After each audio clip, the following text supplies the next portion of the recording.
Nous sommes en 2006 dans la ville de Phoenix, en Arizona. Nous avons George L. Curran de 42 ans qui se présente dans une salle d'audience lors d'une conférence. Il est armé de 2 guns et un couteau. Sur place, il prend 9 personnes en otage et l'événement dure 7 heures en tout. Les prises d'otages sont des gens éduqués, brillants, il y a un avocat et même un juge.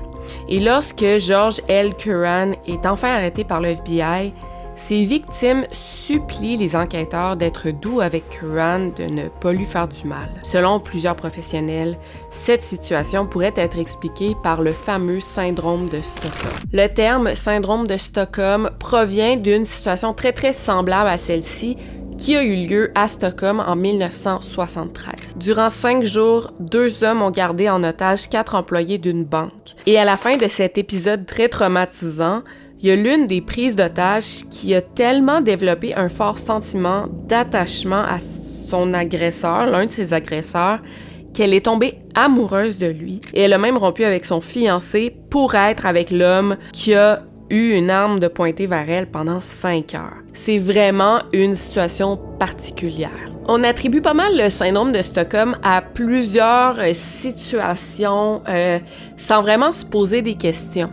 Mais c'est un terme qui malheureusement est surutilisé à qui mieux afin d'expliquer une situation qui est à la base très complexe, qui n'est pas nécessairement toute noire ou toute blanche. Effectivement, le syndrome de Stockholm pourrait être vu comme étant un genre de mécanisme de survie qui peut être ressenti autant par des hommes, des femmes ou des enfants, autant des victimes de prises d'otages, de camps de concentration ou de camps de prisonniers, ou même des victimes de hijacking ou de kidnapping. Dans l'histoire qui suit, le terme syndrome de Stockholm est souvent utilisé sans nuance pour essayer de comprendre ce qui est arrivé à Shawn Hornbeck.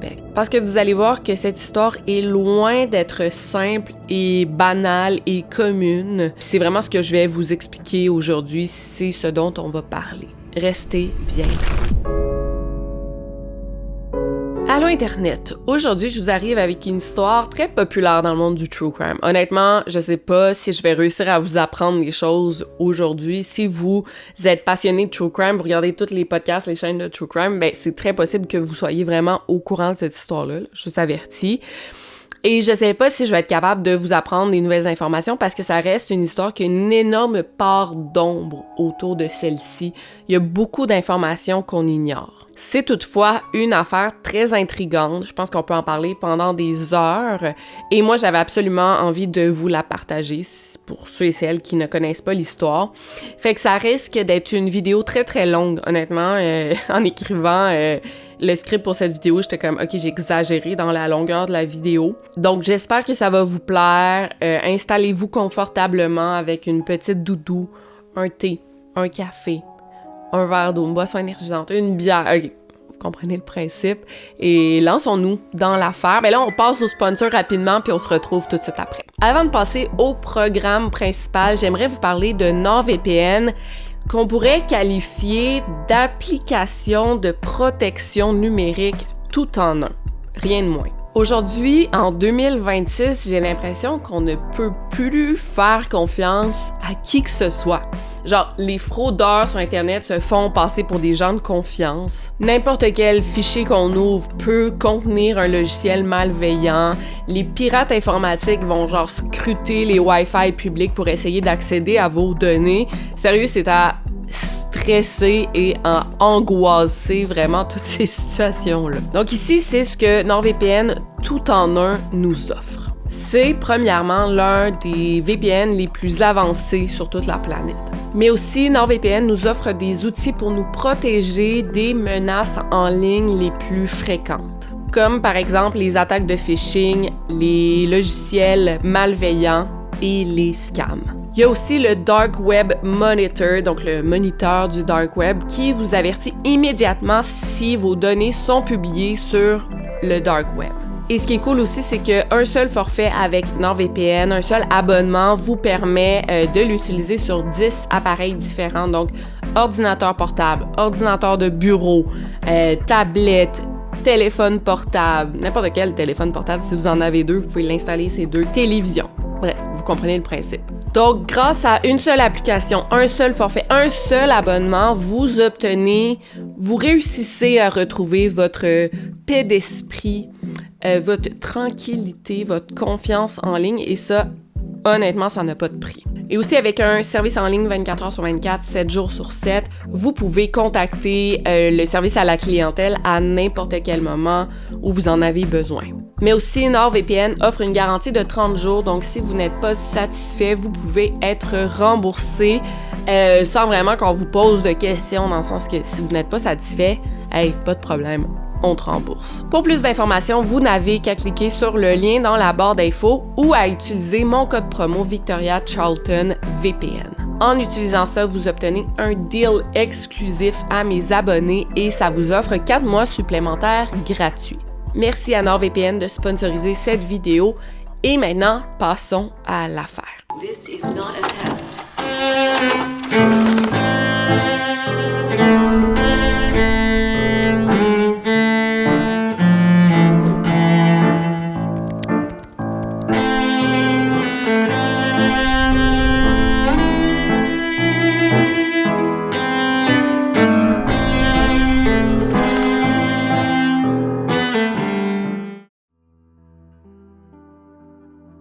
Partie numéro 1. La vie paisible de Rich Woods. L'affaire dont je vais vous parler aujourd'hui s'est passée en 2002 dans la petite ville de Rich Woods, dans l'État du Missouri, aux États-Unis. C'est vraiment une petite ville, je dirais même une communauté d'environ 1300 personnes. Il n'y a pas full de commerce, il n'y a pas de restaurants, de chaînes de magasins.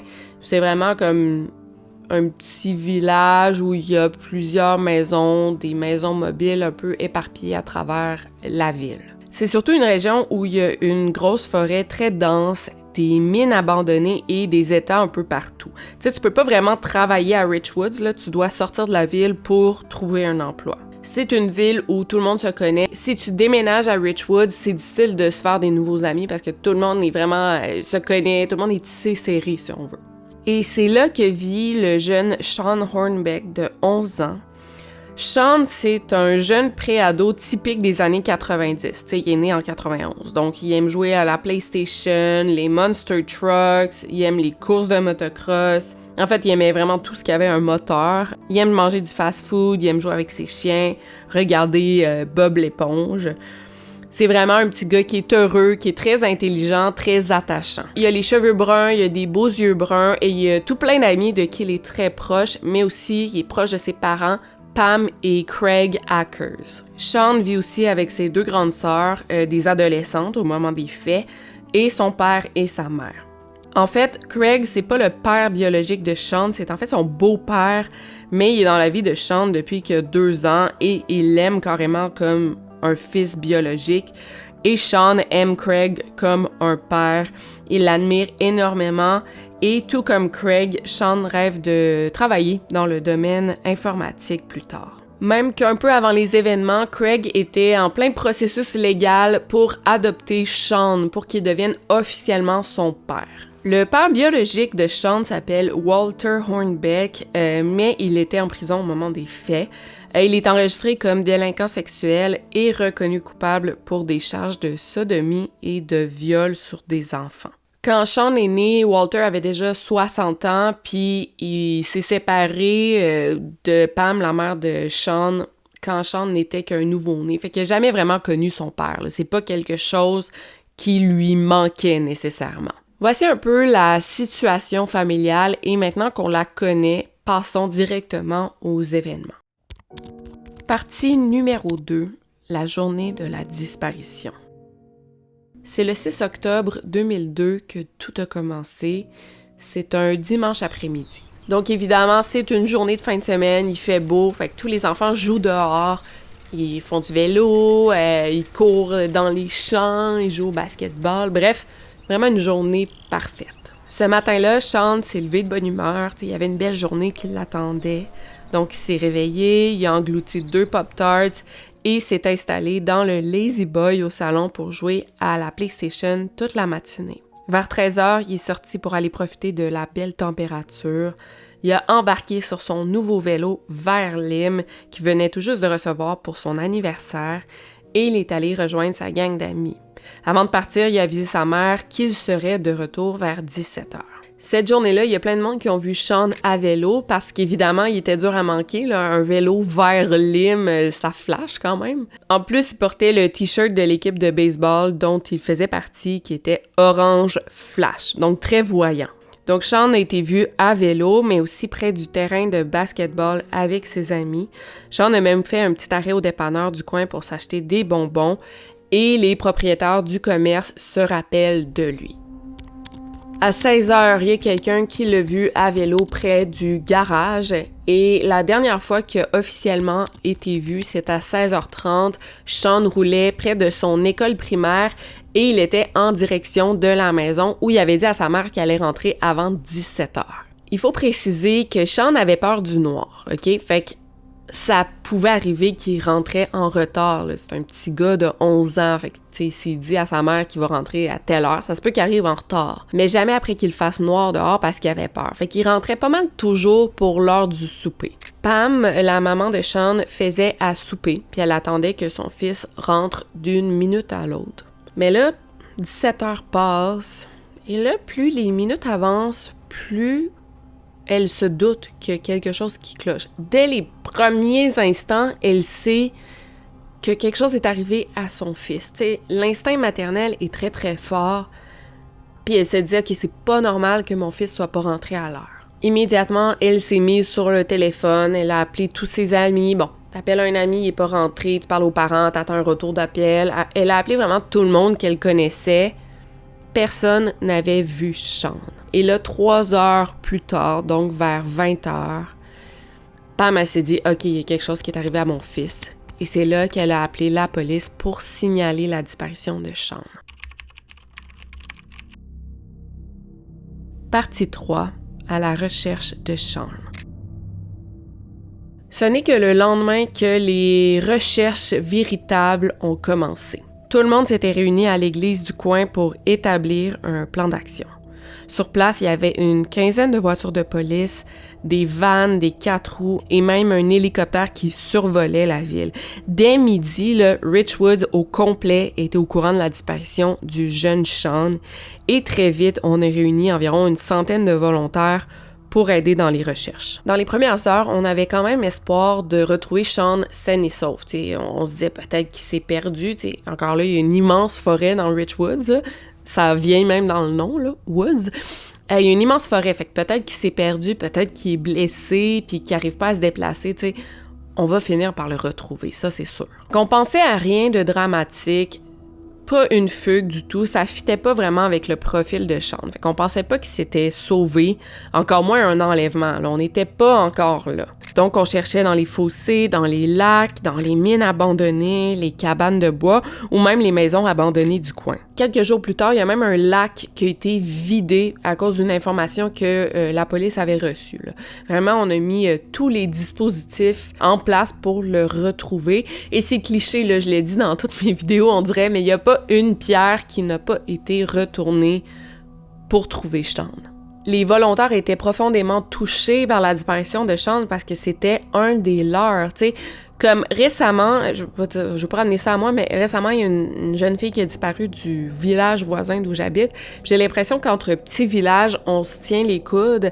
Puis ça a vraiment touché tout le monde. Son avis de disparition, je l'ai partagé en masse. Finalement, heureusement, elle était retrouvée saine et sauve.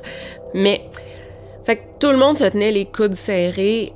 Mais malheureusement, plus les jours avançaient, plus la tristesse et le désespoir commençaient à se faire sentir parmi les volontaires. C'est le mercredi soir que le département d'incendie de Richwoods a affirmé qu'il cessait les recherches. Il avait vraiment tout cherché et rien trouvé, malheureusement. Même chose pour les volontaires, l'espoir et l'entrain, ça me nuisait un peu. On est rapidement passé de 200 volontaires à une trentaine de volontaires qui continuaient. Veux pas, les gens ont des jobs, ils ont des familles, ils ont pas nécessairement la santé pour chercher jour et nuit. C'est brûlant, là, passer la journée à marcher dans les branches d'arbres, tout fouiller, les cernes commençaient à apparaître sur les visages des volontaires, puis ils disaient, ben écoute, j'ai pris une semaine de congé de ma job, faut que je retourne travailler, faut que je m'occupe de mes enfants. C'est pas facile. On peut pas faire ça éternellement, malheureusement, surtout si tu te dis, OK, on a la certitude d'avoir tout fouillé, il n'y a pas grand-chose qu'on peut faire de plus. Ensuite, c'est la police qui a suivi, ils ont dit, OK, malheureusement, on va arrêter les battues, les recherches de terrain, mais là, on va faire un switch dans l'enquête et là, on va explorer la piste criminelle, soit celle d'un enlèvement. Tout ça a eu, bien entendu, un effet dévastateur pour Craig et Pam. C'est comme si les autorités les abandonnaient un peu. Mais en même temps, ça avait aussi un effet positif parce que maintenant, on se concentrait plus sur une véritable enquête. On prenait les grands moyens.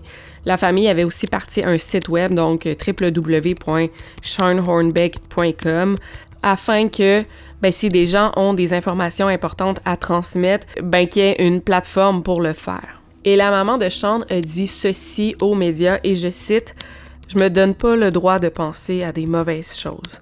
Soit il s'est blessé, ou il ne peut pas s'en sortir, ou quelqu'un le tient prisonnier. C'est difficile de gérer ses émotions quand on sait pas il est où. Je veux juste savoir que tout est OK. Parfois, je pense que ça va pas bien, mais d'autres fois, j'essaie de me convaincre que tout va bien se passer. » Donc vraiment, Pam, la mère de Sean, gardait espoir. Puis ça, c'est encourageant, je pense, pour le reste de la population qui cherche. C'est comme, OK, on a affaire à une femme très forte, courageuse, qui garde la tête haute. Fait que nous, on peut pas abandonner si la mère de Sean n'abandonne pas. On suit son lead, on suit ses directives. Pam essayait justement de se convaincre, mais aussi convaincre le reste du monde qu'ils allaient finir par retrouver leur fils sain et sauf. Et ça, ça poussait les quelques volontaires restants à continuer à chercher et à aider la famille. Parce que je l'ai déjà mentionné dans d'autres vidéos, mais je trouve ça important qu'on se rappelle les statistiques. Les 3 premières heures suivant la disparition d'un enfant sont les plus importantes, car s'il y a eu un kidnapping fait par un étranger, c'est dans les 3 premières heures que le kidnappeur va décider de tuer l'enfant ou non. Et selon le National Center for Missing and Exploited Children, si on réunit tous les enlèvements d'enfants, 40% de ceux-ci sont retrouvés sans vie.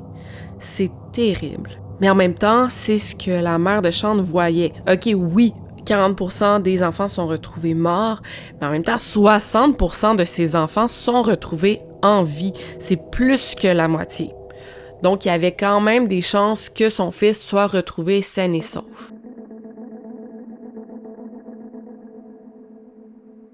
La disparition de Sean a, en quelque sorte, mis la ville de Richwood sur la map. Du jour au lendemain, la petite ville tranquille était devenue le centre d'attention. Il y a plein d'étrangers qui émergeaient, des policiers d'ailleurs et bien sûr des journalistes qui cherchaient et interviewaient même des locaux à la recherche d'une citation choquante, ce qui était plutôt désagréable pour les habitants de Richwood qui souhaitaient pas nécessairement recevoir autant d'attention. Sinon, dès le vendredi suivant, donc 5 jours après la disparition de Sean, il y a l'émission, la fameuse émission America's Most Wanted, que je parle dans presque chaque vidéo aussi, qui a publié un avis de disparition de Sean sur leur site web. Il y avait aussi une récompense de 10 000 $ qui était offerte contre toute information permettant de retrouver l'enfant. Et c'est ça qui était difficile en fait parce que après une semaine à chercher, on n'avait rien de concluant, rien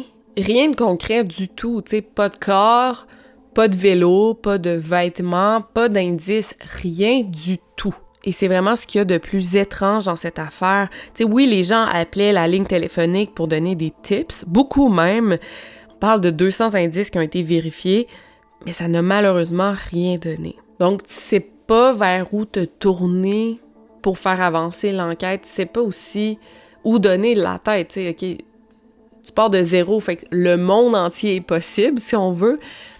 C'est comme si Sean Hornbeck s'était évaporé dans la nature. Partie numéro 4, le kidnapping. J'aimerais qu'on revienne à la journée de disparition de Sean, soit le 6 octobre 2002. Il est 16h30, Sean est à vélo et il est sur le chemin de retour pour rentrer à la maison.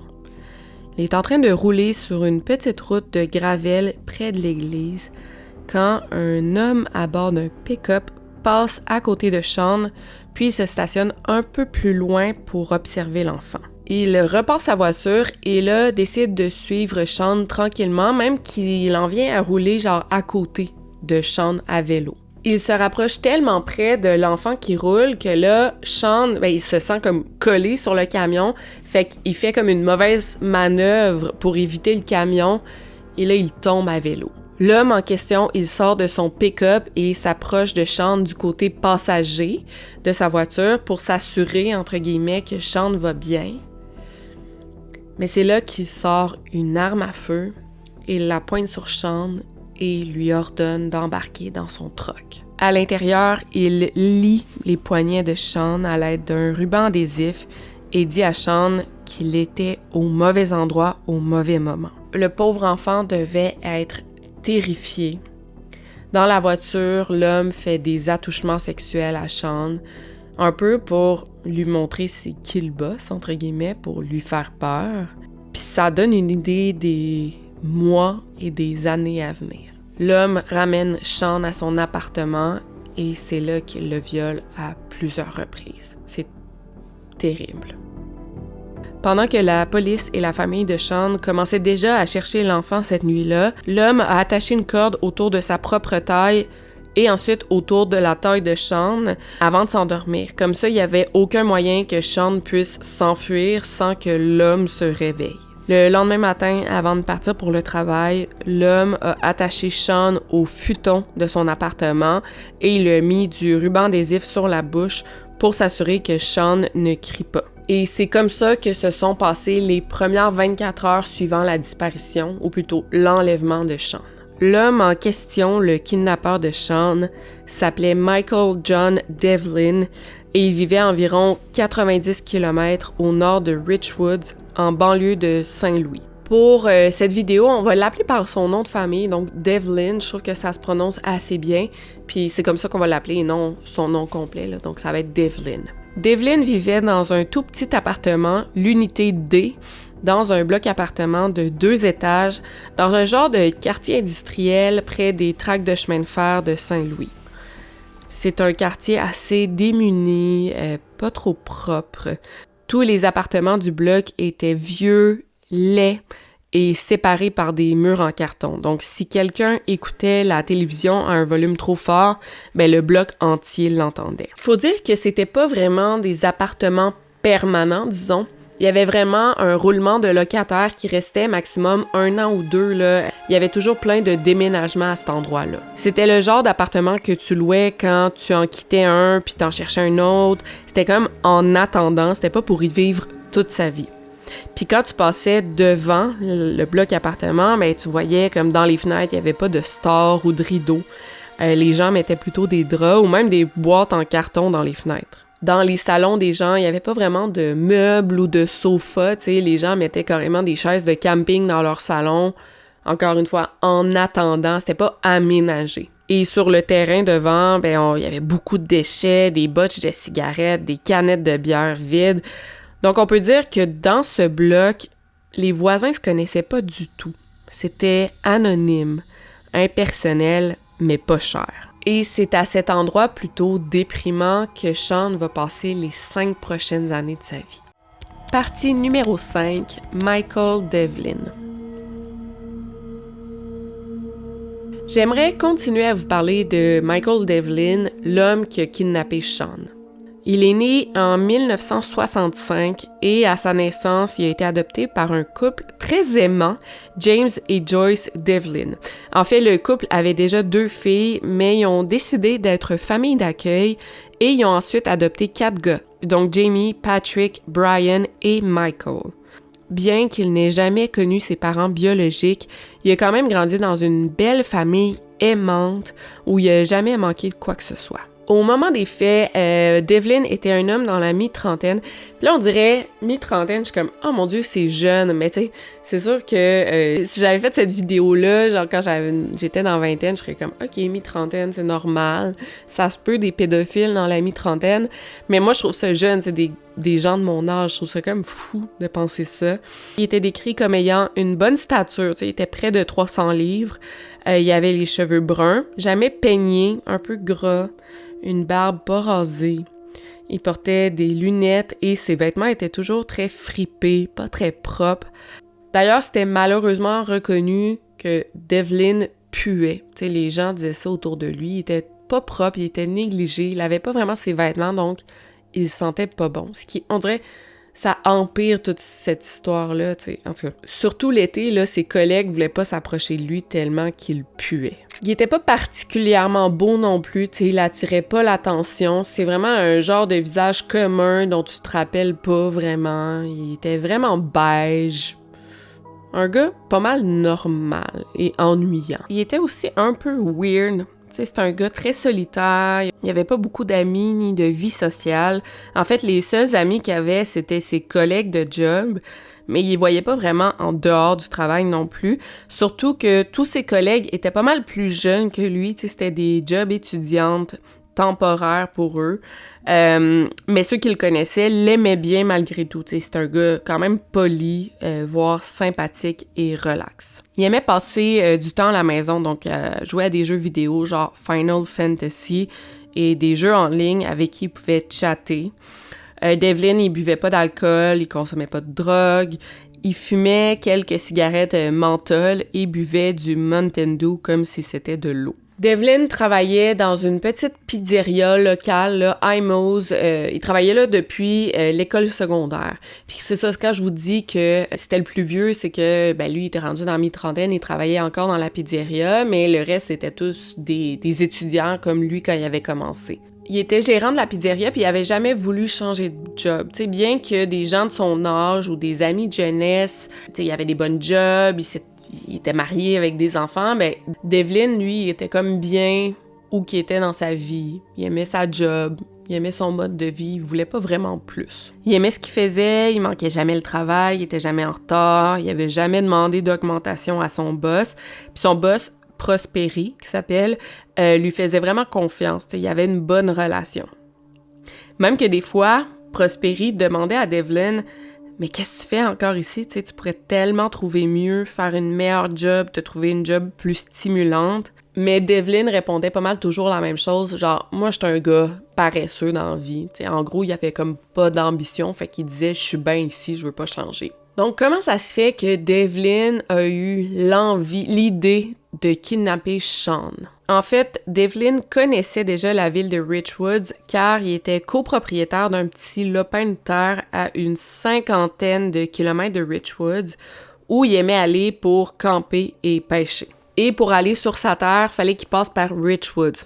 C'est d'ailleurs ce qu'il a fait la journée du 6 octobre. Il faisait beau, fait qu'il s'en allait vers son terrain, puis il est passé par Richwoods.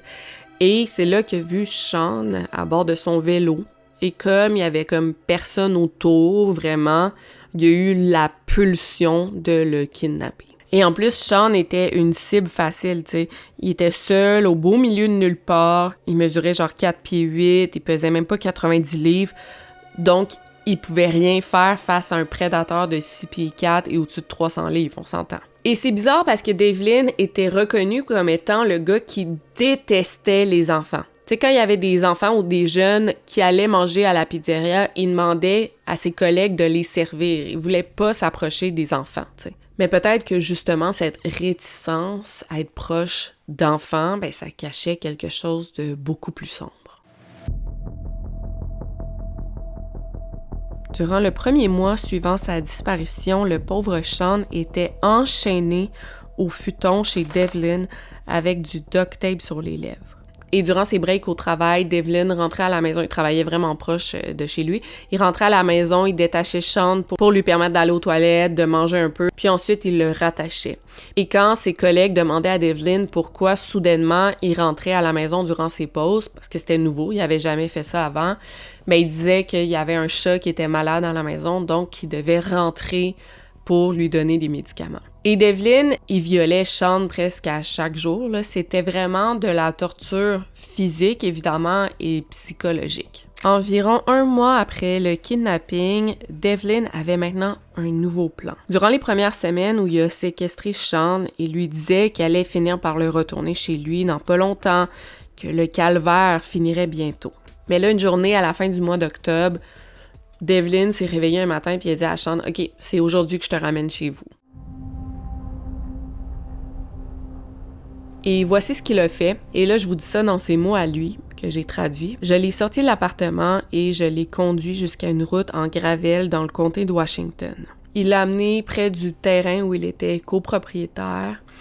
Et là, Sean devait paniquer, le pauvre. C'est terrible. Sûrement qu'il s'attendait, il avait espoir que Devlin le ramène chez lui. Tu sais, à la base, c'est ce qu'il lui avait dit, mais là, quand il l'a amené sur un terrain vide, il devait savoir ce qui l'attendait. Tu sais, il devait se dire « Ok, je vais me faire assassiner, drette là. » Et c'est là, effectivement, que Devlin lui a dit qu'il allait le tuer. Et là, je cite, « Je l'ai sorti du truck, j'ai placé mes mains autour de sa gorge et j'ai essayé de tuer Sean.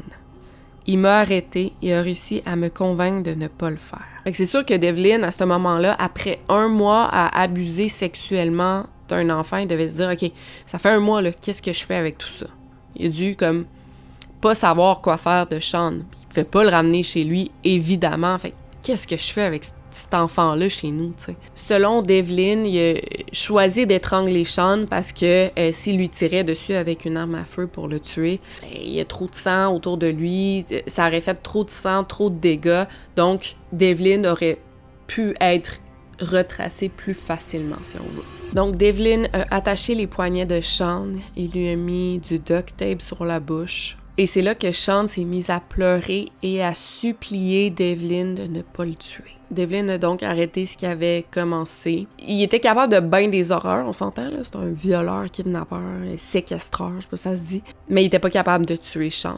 Okay? C'était comme sa limite. Et il a dit à Sean, écoute, parce que je sais plus quoi faire, tu sais. Je peux plus continuer à prendre des pauses au travail à chaque jour pour venir te nourrir. Qu'est-ce que je fais? Donc, Sean, le petit gars de 11 ans, a dû rassurer son agresseur. Il a dit genre, OK, j'oublie que tu as essayé de me tuer. Je suis reconnaissant que tu l'aies pas fait. Je suis juste content d'être en vie, finalement.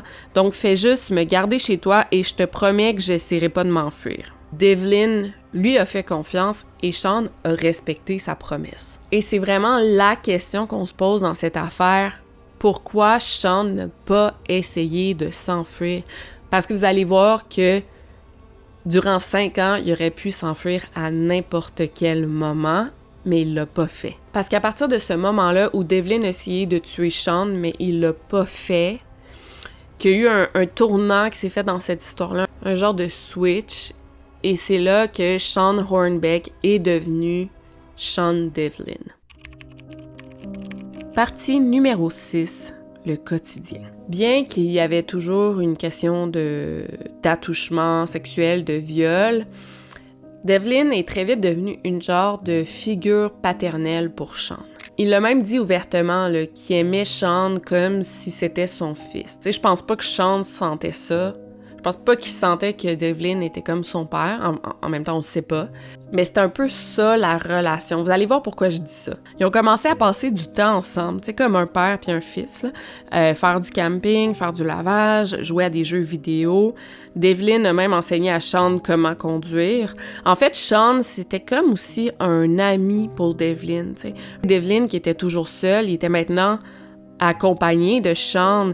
Il était heureux, il y avait quelqu'un avec qui hang out, avec qui sortir, avec qui faire des activités à chaque jour. Mais ce qui est étrange, c'est à aucun moment, Devlin a demandé à Sean de changer son apparence. Puis c'est bizarre parce que c'était une disparition qui avait été très, très, très médiatisée. Puis tu sais, il a pas teint les cheveux, il a rien fait pour changer l'apparence de Sean, qui était toujours vu en public. C'est comme on dit en anglais, le hiding in plain sight. Donc, il était caché à la vue de tous, finalement. Puis c'est fou, là, c'est pas comme si cette disparition n'avait pas bénéficié d'une certaine visibilité. Au contraire, tu sais. En 2003, donc 1 an après l'enlèvement de Sean, il y a une photo de Sean accompagnée de la phrase « M'avez-vous vu ?»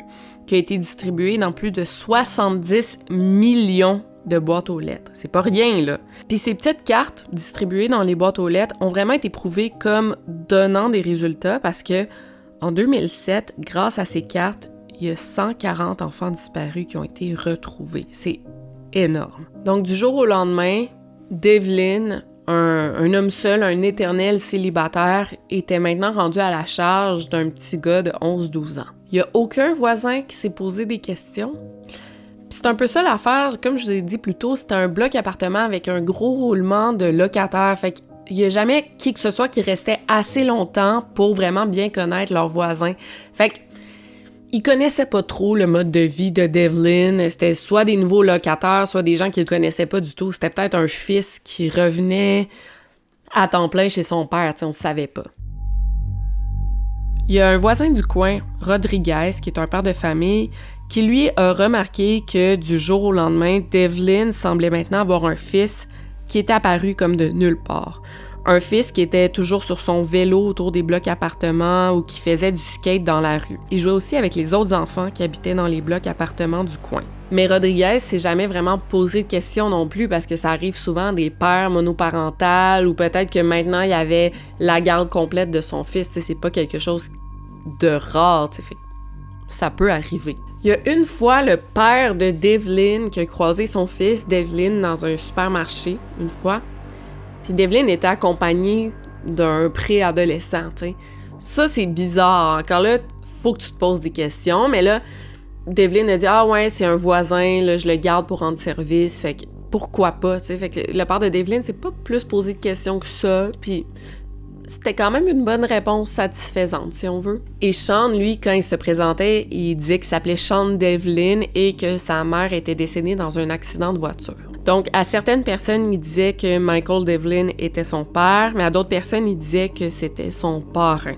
D'autres fois, il disait qu'il faisait l'école à la maison, mais étrangement, aux yeux des gens qui le voyaient, il avait pas l'air d'un petit gars qui était malheureux du tout. Et il faut dire qu'aux yeux des autres jeunes de son âge, Sean était plutôt chanceux. Il allait pas à l'école, puis en plus, il était super gâté par Devlin qui lui achetait carrément tout ce qu'il voulait, genre des jeux vidéo, un Xbox 360, un iPod, un cellulaire, un ordinateur, un skateboard, un BMX. Et en plus, Devlin, il jouait avec Sean aux jeux vidéo, puis tu sais, Sean avait toute la liberté de sortir quand il voulait, il rentrait à l'heure qu'il voulait, fait que pour les autres enfants, c'était comme la vie de rêve. Mais bon, c'était loin d'être la réalité.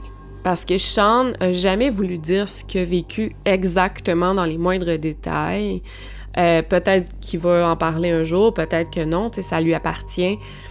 Mais on sait pas réellement ce qui se passait derrière les portes de cet appartement Unité D. Mais je me doute que c'était la belle vie, loin de là. Il y a parfois des voisins de Devlin qui l'entendaient crier des « fuck » puis des engueulades.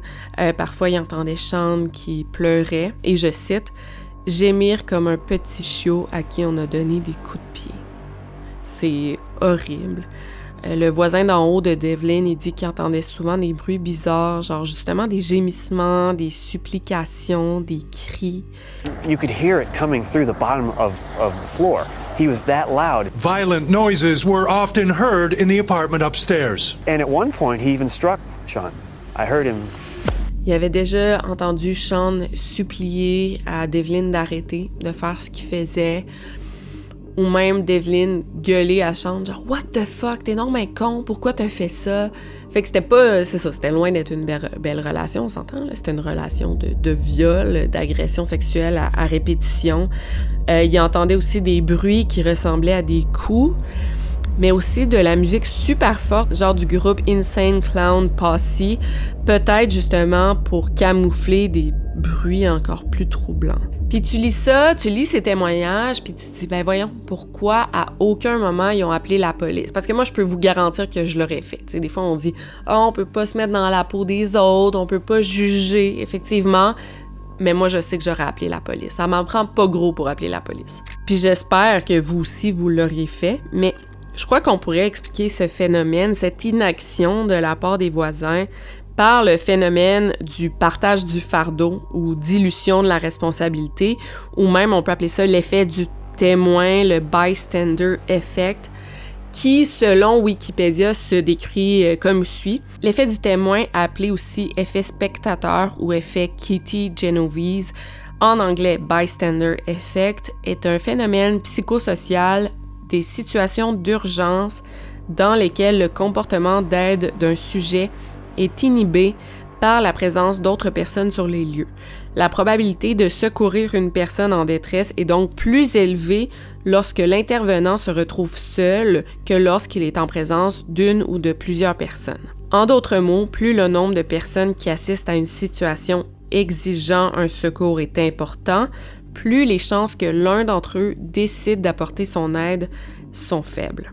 La probabilité d'aide est ainsi inversement proportionnelle au nombre de témoins présents. Et je veux pas trop passer de temps sur ce terme-là, malgré que ça pourrait être vraiment intéressant, mais j'ai déjà fait une vidéo sur l'histoire de Kitty Genovese, puis j'ai pas mal parlé de ce phénomène dans cette vidéo-là. Mais en gros, c'est pas mal ça que se disaient les voisins, genre « Ah, je vais pas appeler la police parce que probablement quelqu'un qui l'a déjà fait. » C'est quand même déconcertant de réaliser ça. Mais aussi, la police locale le dit, elle est souvent appelée exactement dans ces complexes immobiliers en question, mais pour des raisons différentes, genre des disputes de couple, des bicyclettes volées, des deals de drogue, des parties qui dégénèrent. Donc, disons que c'est monnaie courante des cris et de la musique trop forte. Fait qu'il y avait rien qui alarmait les voisins sur une base régulière parce qu'il y avait toujours des chicanes dans ces blocs-là. Mais tu sais, c'est ça, à première vue, Sean n'avait pas l'air du tout d'un petit gars qui était malheureux, kidnappé, brutalisé. Au contraire, il avait l'air d'un petit gars heureux. Fait que c'est quand même fou les apparences à quel point elles peuvent être trompeuses. Puis, tu sais, il avait l'air d'avoir une bonne entente avec Devlin, tu sais. Devlin le laissait conduire son pick-up, il le laissait être à la maison toute seule, ou même de mettre de la musique super forte en tout temps dans la maison. Sean avait aussi beaucoup de liberté, tu sais, il y avait une carte pour emprunter des livres à la bibliothèque, une carte de membre au parc aquatique du coin. Il y avait des amis dans le quartier avec qui il passait beaucoup de temps, même qu'il allait dormir chez ses amis, il faisait des sleepovers, ou même qu'il faisait des sorties avec la famille de ses amis. Comme une fois, il est allé au zoo avec la famille d'un de ses amis. Il y a même un de ses amis du coin, Tony, qui avait invité Sean dans sa famille pour le temps des fêtes. Fait que Sean il est allé plusieurs jours chez son ami Tony, puis la famille de Tony trouvait ça quand même bizarre, tu sais, il vit seul avec son père, tu sais, son père veut pas passer le temps des fêtes avec son fils, pourquoi? Puis quand on posait des questions à Sean, il disait « Ah, tu sais, j'aime pas ça parler de ma famille », puis il restait quand même discret sur ça. Et même, écoutez ça, une fois, Sean et Tony regardaient la télévision, puis il y a eu un segment aux nouvelles de la disparition de Sean, OK? Fait qu'on montrait une photo de Sean, toutes ces informations, tu sais, OK, ce petit gars-là, il a disparu à 1 heure de où habitait Sean à ce moment-là. Puis il y avait même un portrait robot de quoi aurait l'air Sean un peu plus vieux, puis Tony, l'ami de Sean, s'est mis à rire puis à dire à Sean « Hey, genre, c'est fou, il te ressemble donc bien, ce gars-là. » Puis Sean a juste haussé les épaules en riant puis il a dit « Ah, ta gueule, genre, tu sais, comme 2 petits gars qui rient. » Fait qu'à aucun moment, son entourage pensait que Sean pouvait être le petit gars disparu à la télé qui s'appelait aussi Sean. Même qu'à un moment, Sean s'est fait une petite amie du coin, puis en 2006, Sean, qui avait maintenant 15 ans, il a accompagné sa petite amie à son bal de finissant à son école. En plus de tout ça, Sean avait quand même une bonne présence Internet où il publiait des photos de lui. Il y avait aussi des profils en ligne, on ne sait pas si c'est Sean qui les a créés ou Devlin, mais par exemple, sur Yahoo, il y avait un profil nommé Sean the Pumpkin King, où il écrivait son vrai nom, Sean Devlin, son vrai prénom, là. Et sous son occupation, il a écrit « Not Jack Shit », donc rien du tout. Et sous la section « Hobby », il a écrit écouter de la musique, jouer à des jeux, parler avec des gens sur l'ordinateur, sortir avec des amis, écrire de la poésie et d'autres trucs comme ça. Dans un autre profil Yahoo, donc KYO, KMK, for life, il disait qu'il s'appelait Sean, mais qu'il avait 18 ans. Et écoutez ça c'est vraiment fou. Une fois, pendant qu'il était kidnappé, le 1er décembre 2005, à 1h59 du matin, Sean est allé sur son propre site web, donc sur le site web qui lui était dédié, donc la fondation Sean Hornbeck, et il a envoyé un message très cryptique à ses parents, et je cite « Pendant combien de temps planifiez-vous être à la recherche de votre fils? » Plus tard, toujours la même journée, à 14h56, il a écrit « Hey, je suis désolée d'avoir écrit ça, j'écris des poèmes et je me demandais si c'était OK que j'écrive un poème pour la famille Hornbeck et leur fils Sean Hornbeck. Ce serait cool que je puisse le faire, mais si vous voulez pas, c'est correct, je peux comprendre. Je voulais juste savoir si c'était OK que j'écrive un poème en son honneur. Désolée, je sais pas comment écrire le dernier mot. » Et c'est tellement étrange de lire ça, mais ça ressemble vraiment à un message écrit par un enfant, parce que Sean, c'était un enfant. Mais tu sais, tu reçois ça, tu te dis, voyons, c'est qui ce fucké-là qui m'écrit? Mais non, c'était carrément Sean qui écrivait ça à son père. Donc clairement, Sean voulait se rapprocher de ses parents, mais à aucun moment, ses parents se sont doutés que c'était leur fils qui leur écrivait. Plus tard, quand on a demandé à Sean justement pourquoi il avait écrit ça, ben il a dit que c'était pour que ses parents comprennent le sous-entendu, que c'était un genre d'indice. Mais sa famille n'a jamais pensé ça, il a jamais catché que c'était leur fils qui leur écrivait, même qu'ils pensaient que c'était comme quelqu'un qui leur faisait une mauvaise blague. Et du côté de Devlin, on peut se demander si son comportement avait changé, tu sais. Est-ce que ses proches ont noté une différence? Parce qu'il y avait quand même un enfant kidnappé à sa charge 24 heures sur 24, on s'entend. Son boss, Prosperi, lui, il déclare que non, il n'y avait rien qui avait changé chez lui. Il était toujours pareil, le même comportement habituel. Même que des fois, lorsqu'aux nouvelles, on parlait d'enfants kidnappés ou abusés, Devlin faisait des commentaires comme de quoi que ceux qui abusaient des enfants étaient des véritables pourritures. Qui continuait à rentrer au travail, jamais en retard, avec toujours la même attitude. De janvier à mars 2003, Devlin a dû subir une opération et devait être en convalescence un bon 2 mois. Il a averti son boss qu'évidemment, il ne pouvait pas rentrer travailler, mais aussi qu'il irait vivre chez ses parents durant sa convalescence. Après l'opération, Prosperi a appelé chez les parents de Devlin pour savoir comment il allait, pour prendre de ses nouvelles. La mère de Devlin a dit que son fils allait bien, qu'elle s'en occupait, puis à aucun moment, elle a mentionné le nom de Sean. Parce que c'est ça l'affaire, on pense que les parents de Devlin n'étaient pas au courant que leur fils avait kidnappé un enfant, mais il n'y a aucun moyen de connaître la vérité. On pense, eux, ils disent... Évidemment, il n'était pas au courant. Mais ça, des petits indices comme ça, elle n'a jamais mentionné Sean, elle n'a jamais mentionné qu'il y avait un enfant à sa charge, ben, ça nous prouve qu'elle était probablement pas au courant et qu'elle n'était pas une complice, là. Parce qu'en fait, pendant tout ce temps-là, genre peut-être 1 mois, Sean était tout seul à l'appartement. Devlin l'appelait une fois de temps en temps pour prendre de ses nouvelles. Il lui donnait de l'argent pour que Sean s'achète de la bouffe, se commande de la pizza. Mais pendant 1 mois, Sean était tout seul, fait qu'à n'importe quel moment, il aurait pu appeler la police et se sauver, mais là, pas fait. Fait que c'est ça qui est assez étrange avec cette histoire-là. Du côté psychologique, on se pose la question pourquoi Sean s'est pas enfui. Puis c'est ça l'affaire, tu sais, j'en ai parlé dans mon intro, c'est là qu'on peut parler du syndrome de Stockholm qu'on va souvent attribuer à cette situation-là en particulier. Mais c'est trop simpliste de donner le nom d'un syndrome à cette situation-là parce que cette situation-là est tellement compliquée, différente.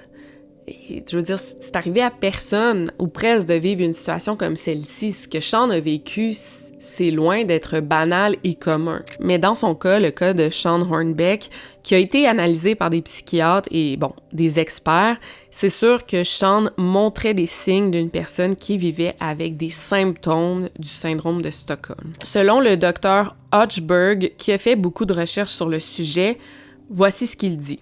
Dans la citation, il parle des personnes prises en otage et les personnes qui font la prise d'otage. Ici, je vais adapter la situation en parlant du kidnappeur et du kidnappé plutôt que la prise d'otage et les personnes prises en otage, OK? Donc, il y a 3 éléments qui doivent se passer. Premièrement, il y a des sentiments positifs qui sont ironiques et paradoxaux. Mais ces sentiments sont vécus par le kidnappé et le kidnappeur. Deuxièmement, la réciprocité de ces sentiments positifs par le kidnappeur envers le kidnappé, c'est très important.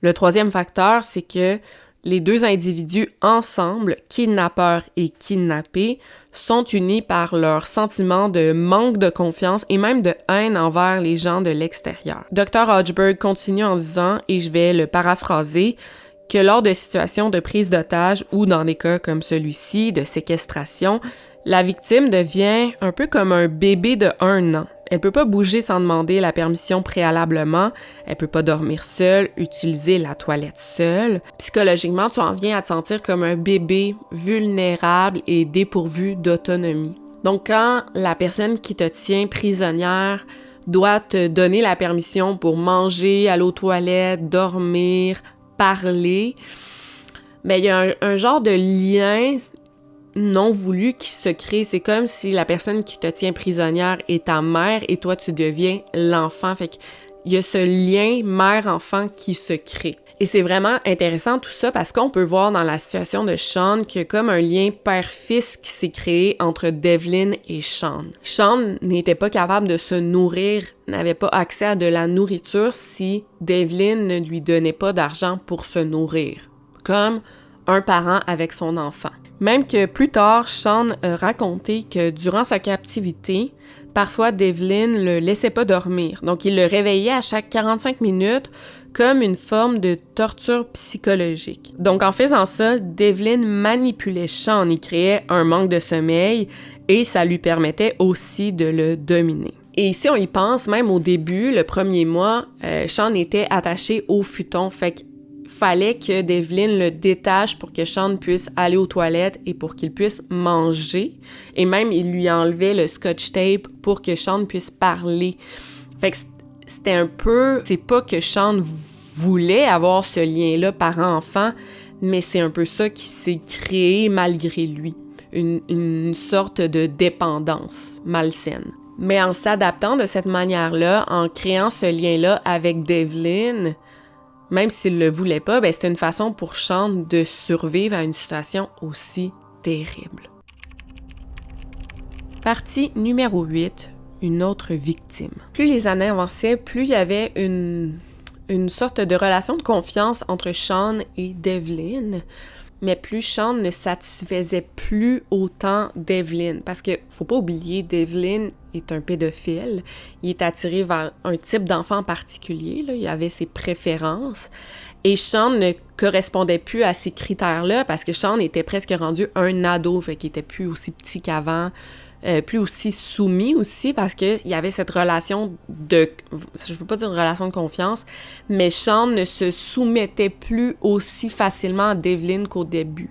Il avait plus autant peur de lui et il se laissait plus autant facilement contrôler. Donc Devlin voulait une nouvelle proie. Il voulait un nouvel enfant, un nouveau jouet sexuel pour combler ses pulsions dégueulasses. Fait que c'est là qu'il a décidé de kidnapper un autre enfant.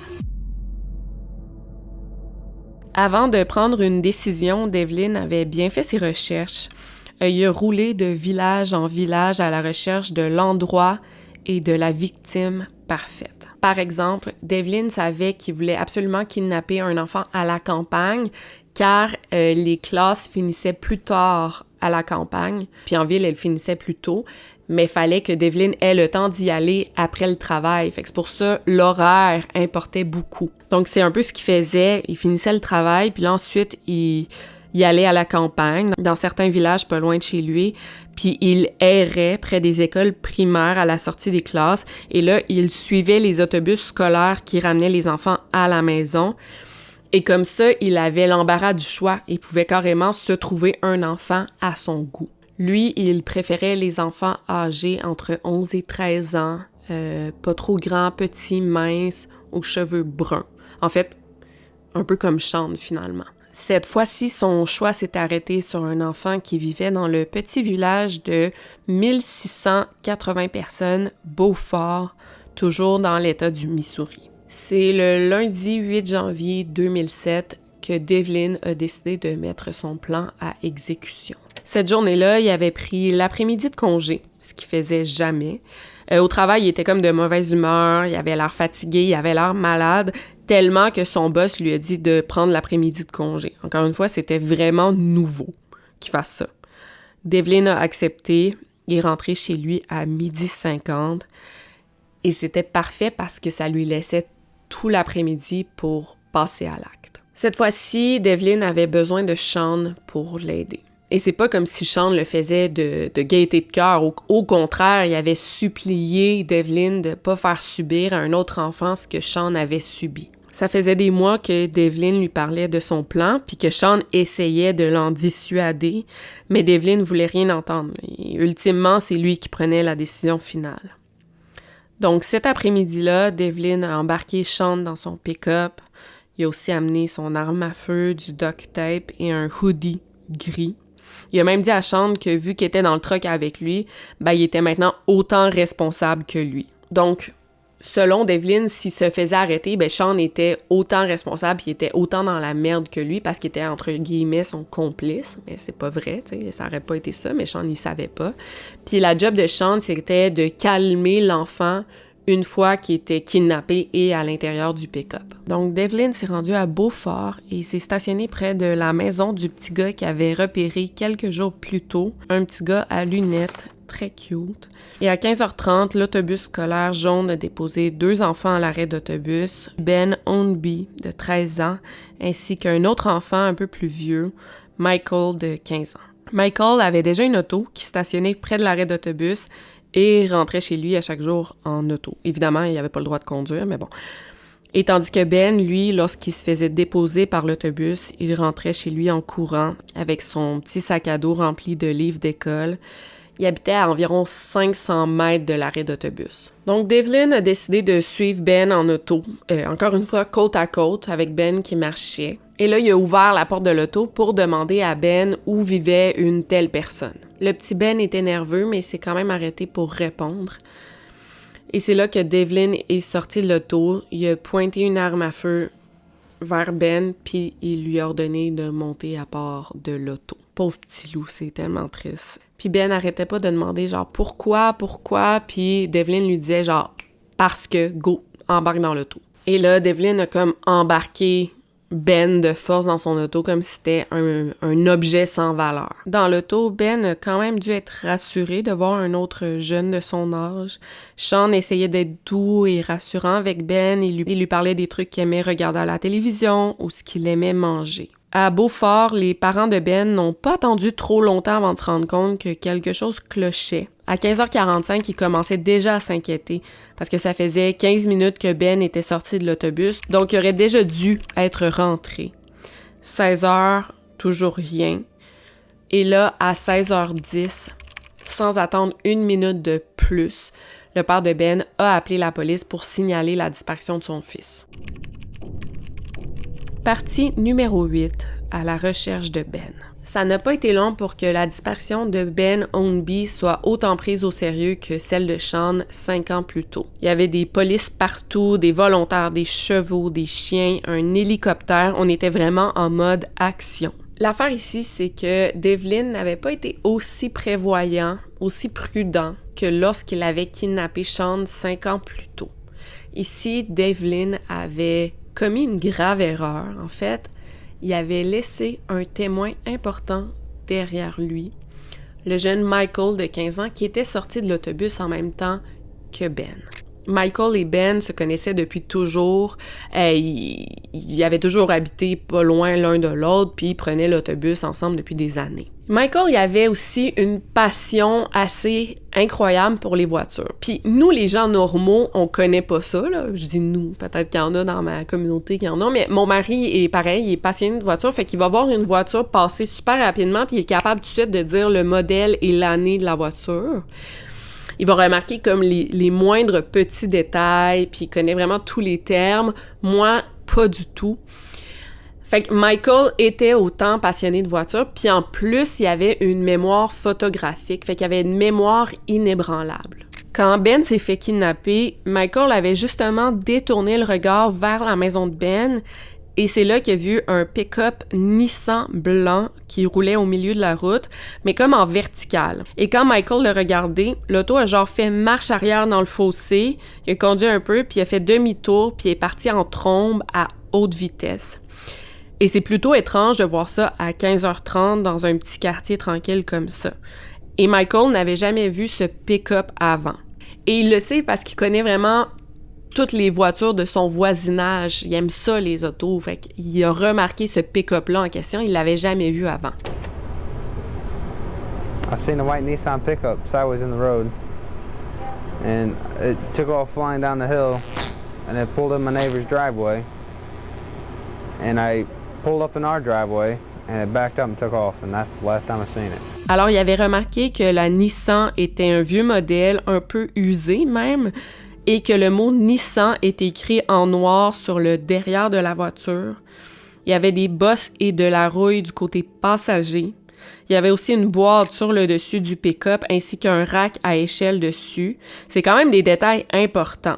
Et Michael a remarqué tout ça, mais il savait pas pantoute que Ben s'était fait kidnapper. Il avait pas vu qu'il s'était fait forcer à entrer dans l'auto. Lui, il pensait que Ben était rentré chez lui. Il a juste remarqué ce pick-up inconnu en question. Puis encore une fois, je vous dis qu'il avait une mémoire photographique. On peut le remarquer ici. Et c'est fou parce que plusieurs policiers et journalistes et enquêteurs se sont longtemps demandé, dans ces jours-là, se sont demandé si Michael n'avait pas menti, s'il inventait pas des détails pour se rendre intéressant, parce que c'est impossible qu'en quelques secondes, il se rappelle d'autant d'informations, t'sais. C'est assez incroyable. Il y a personne qui est aussi précis dans de telles descriptions, surtout que c'est un petit gars de 15 ans. Genre, Michael s'était rappelé que la remorque sur le pick-up n'avait pas de boule d'attelage. Tu sais, c'est très précis, surtout s'il l'a vu maximum 1 minute ou 2. Quand finalement, on a appris que Ben avait disparu et qu'en plus, on soupçonnait que ce pick-up en question ait eu à voir avec sa disparition, dès le lendemain matin, on a émis une alerte Amber. Ben Ownby, like Hornbeck, very, very happy little boy, lived in a very bucolic, almost ideal rural setting. Ownby was a happy, healthy, an A student, a Boy Scout. He was on the school science team when he was kidnapped. Donc là, on avait des indices très précis pour retrouver le kidnappeur de Ben. Contrairement à la disparition de Sean quelques années plus tôt, on n'avait aucun indice, mais là, on avait un modèle de voiture, beaucoup d'informations précises et même une heure exacte à laquelle Ben s'est fait enlever. Donc nécessairement, si Devlin continuait à conduire son auto, ben, il se mettait dans le trouble. La nouvelle de l'enlèvement de Ben Ownby était partout aux nouvelles, vraiment médiatisée. Puis la pizzeria même de Imo's où travaillait Devlin, la télé jouait en boucle, puis c'était toujours les nouvelles, fait qu'on voyait toujours le visage de Ben à la télé. Mais aussi, on voyait le modèle et la couleur de la voiture de la personne qui l'avait kidnappé. Tout le monde à la pizzeria savait que Devlin conduisait un pick-up blanc Nissan, puis les collègues de Devlin trouvaient ça comme hilarant que Devlin conduise la même voiture qu'un dude recherché pour un enlèvement, tu sais. C'était vraiment le running gag à la pizzeria, genre « Oh my God, c'est tellement drôle que ça t'arrive à toi », tu sais, le gérant weird qui haït les enfants, que c'est sûr que c'est pas lui qui a kidnappé l'enfant, entre guillemets. Ça, c'était comme vraiment drôle à la pizzeria, mais jamais on pensait que c'était vraiment lui le kidnappeur. Il y a aussi la mère de Devlin qui a appelé son fils et qui lui a demandé, genre en joke, s'il allait se faire arrêter vu que le modèle de son auto était partout aux nouvelles. Donc, personne prenait ça au sérieux. Mais il y a le boss de Devlin, Mike Prosperi, qui, lui, trouvait pas ça drôle du tout. Même s'il était super proche de Devlin, il avait un mauvais pressentiment. Il se disait que ça pouvait pas être une simple coïncidence que son employé ait exactement le même modèle, la même couleur, la même année de voiture que la personne qui a kidnappé l'enfant. Puis à chaque fois qu'il pensait genre « what if » et si j'avais raison de penser ça, et si c'était vraiment lui le responsable de l'enlèvement, ben c'est sûr qu'il s'en voudrait toute sa vie de pas avoir agi. Puis en même temps, il n'y avait rien à perdre, tu sais. Si Devlin n'était pas coupable, il serait enquêté rapidement par la police et rapidement éliminé de la liste de suspects. Donc le lendemain, la disparition de Ben, donc le mardi, Prosperi a comme décidé d'aller rapidement devant l'appartement de Devlin juste pour revérifier encore une fois le modèle et la couleur de la voiture de son employé. Il voulait vraiment se rassurer que non, c'était pas la voiture de Devlin qui était dans l'alerte Amber à la télé. En arrivant sur place, Prosperi est sorti de l'auto, puis il y a eu un genre de haut-le-cœur en remarquant un détail bien précis. En fait, le pick-up de Devlin était poussiéreux, puis elle était recouverte d'un genre d'argile rougeâtre poussiéreuse, puis on voyait ce genre de terre en forêt ou dans les routes de campagne. Puis on se rappelle que la veille, Devlin était rentré chez lui en après-midi parce qu'il était supposément malade. Pourquoi il y aurait de la terre sur son pick-up s'il est rentré chez lui pour se coucher? Mais là, c'est quand Prosperi a vu les lettres Nissan en noir sur le derrière de l'auto. Là, il s'est posé encore plus de questions. Et c'est là qu'il a décidé de se rendre au poste de police local pour faire part de ses questionnements à un professionnel, à la police finalement. Et vraiment, tout le long qu'il se rendait au poste de police, il était comme « Ok, je suis la pire personne. Je suis non même pas gentil. Je suis tellement con de penser ça. Tu sais, Devlin, c'est mon ami.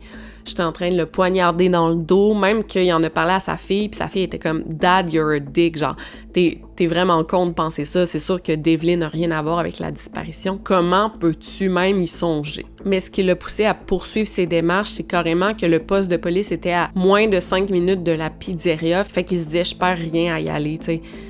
C'est juste à côté. En parlant au capitaine de police, il lui disait qu'il était sûr à 99,9% qu'il faisait fausse route, qu'il était sûr que Devlin n'avait rien à voir avec l'enlèvement. Mais étonnamment, la police a vraiment pris ça au sérieux puis a écouté Prosperi avec attention. Comme de quoi que des fois on se dit « Hey, je vais pas appeler la police pour ça, ça sert à rien, je vais leur faire perdre leur temps. » Mais non, parfois des petits indices comme ça, là c'est un gros indice, mais parfois ça vaut la peine d'appeler la police parce que ça peut vraiment tout changer dans une enquête. Surtout dans le cas de Devlin, il fitait pas mal toutes les cases du profil d'un pédocriminel typique. Selon une étude de 2006 du département de justice des États-Unis, on a analysé le profil de l'agresseur d'enfants dans plus de 800 cas d'enlèvement d'enfants qui terminent en meurtre. Et c'est assez intéressant à quel point toutes les caractéristiques, ou presque toutes, fitent parfaitement le cas de Michael Devlin. Écoutez ça. Donc, premièrement, on parle souvent d'hommes blancs âgés entre 18 et 40 ans. Ce sont souvent des hommes marginaux, des hommes célibataires, voire des incels. Parfois, ils vont vivre avec quelqu'un d'autre, donc un colocataire, un ami, une conjointe, ou dans la majorité des cas, leurs parents. Fait qu'ici, ça s'applique pas vraiment à Devlin. Ils sont souvent sans emploi ou s'ils en ont un, on parle d'un emploi qui demande pas un haut niveau d'éducation. Donc des emplois en construction ou dans la restauration. Et attention, je dis pas que les gens qui travaillent en construction ou dans la restauration sont des pédophiles. Là, allez pas écrire « Moi, là, Victoria, tu dis ça. » Non, OK? Je sais, je suis au courant, OK? Mon chum est chef, là, tu sais. Il est pas un pédophile. Puis je peux pas dire non plus que des médecins sont pas pédophiles, mais selon les statistiques de l'époque, ça ressemblait plus à ça. Puis là, on parle de Michael Devlin, puis ça s'applique à lui. Puis c'est pas une généralité, c'est pas toujours ça, mais ça arrive plus souvent. OK? Merci. Puis ce sont des études qui ont été faites en 2006. C'est peut-être plus du tout d'actualité. Dans 1/3 des cas, l'homme est souvent décrit comme étant étrange par les gens qui le connaissent et dans 1/4 des cas, il y a un historique d'alcoolisme ou de toxicomanie. Fait qu'encore une fois, ça s'applique pas à Devlin parce que lui, il boit pas puis il consomme aucune drogue. Ce qui est quand même étonnant ici, moi je savais, mais peut-être que ça va vous surprendre, mais dans la plupart des cas, ces pédophiles-là vont préférer des garçons aux filles. Puis je pense que c'est souvent ça qui est dépeint même dans la fiction. Attends, je pense au film Mystic River, je sais pas pourquoi je pense à ça, là, ce film-là, mais en effet, c'est un petit gars qui se fait kidnapper. Fait que ouais, ils vont préférer kidnapper des petits gars. Une autre donnée intéressante, c'est que dans le 2/3 des enlèvements d'enfants qui finissent en meurtre, il y a une agression sexuelle qui a lieu avant ou après que l'enfant soit assassiné. Donc, fin de la parenthèse, on retourne à l'histoire. Le jeudi suivant, la police locale est appelée au bloc appartement où vit Devlin, mais pour une autre affaire. Il y a 2 policiers qui se rendent sur place pour arrêter un des voisins de Devlin, mais le voisin en question n'est pas là. Vers 21h, alors que les 2 policiers s'apprêtent à retourner au poste de police, c'est là qu'ils spotent le vieux pick-up blanc devant le bloc appartement. Les 2 policiers se regardent et ils se disent « Ça ressemble vraiment au pick-up qui est aux nouvelles en ce moment. » Mais l'affaire, c'est qu'ils savaient pas à qui il appartenait. Ça aurait pu appartenir à n'importe quel locataire dans le bloc appartement, à un voisin, à un visiteur. Fait que là, ils se mettent à demander aux gens autour, aux gens qui étaient dehors, à qui appartenait ce pick-up en question. Puis au même moment, Devlin était dehors pour aller jeter ses sacs de poubelle dans le container. Et les policiers en question connaissaient déjà Devlin parce que, vu que le poste de police était à côté de la pizzeria, tous les policiers allaient manger là. Fait qu'ils connaissaient déjà Devlin, fait qu'ils lui ont demandé « Hey, sais-tu à qui appartient ce pick-up-là? » Puis Devlin a dit « Oui, il est à moi. » Les policiers ont continué en lui disant que son truck matchait parfaitement celui de l'alerte Amber. Et là, l'attitude relax, easy-going, habituelle de Devlin a tout de suite changé et là, il est devenu tendu et nerveux. Et les policiers qui sont formés pour remarquer ce type de changement de comportement, ils l'ont tout de suite remarqué aussi. C'est là qu'ils sont retournés à leur voiture et ont appelé les enquêteurs du FBI pour les avertir de leur découverte. À 21h30, il y a d'autres policiers qui se sont présentés au bloc appartement pour poser quelques questions à Devlin. Ils ont demandé « Est-ce qu'on peut entrer dans ton appartement pour s'assurer que tout est sous les règles, que tout est OK? » Devlin a refusé. À imaginer les 2 petits gars à quel point ils devaient espérer que les policiers entrent dans l'appartement. Mais malheureusement, sans mandat, les policiers pouvaient pas forcer leur entrée. C'est fou, c'est tellement fou de penser à ça.